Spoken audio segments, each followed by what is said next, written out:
A message stick is a form of communication traditionally used by Indigenous Australians. It is usually a solid piece of wood, around 20 to 30 centimeters in length, etched with angular lines and dots.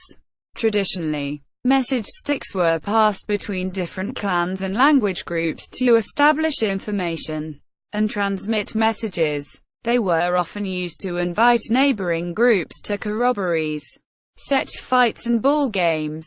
Alfred Howitt wrote of the Wurundjeri people of the Melbourne area. The oldest man, Headman, having made such a message stick, hands it to the old man nearest to him, who inspects it and, if necessary, adds further marks and gives corresponding instructions. Finally, the stick having passed from one to the other of the old men present is handed to the messenger, who has received his verbal message in connection with it.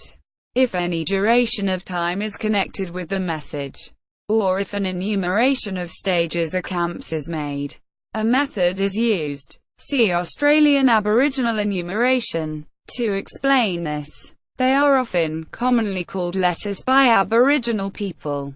They were transmitted by mailmen, who could travel hundreds of kilometers to deliver them. Donald Thompson, recounting his journey to Arnhem Land after the Caledon Bay Crisis, writes of Wangu sending a message stick to his sons, at that time in prison, to indicate a calling of a truce. In etched angles, it showed people sitting down together, with Wangu at the center, keeping the peace. Jeannie Gunn wrote about life at a station at Mataranka in the Northern Territory in 1902.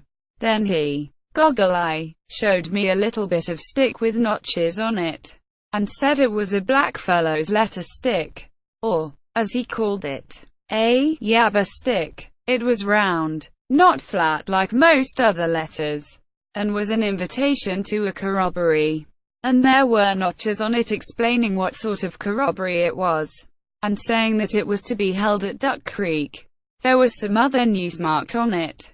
The student newspaper of the University of New South Wales goes by the name Tharunka, which means message stick in a Central Australian dialect. See also Devil's Pool, Australia. Koori Mail, National Indigenous Times, Australia's largest circulating Indigenous affairs newspaper. Message Stick TV, Message Stick Internet.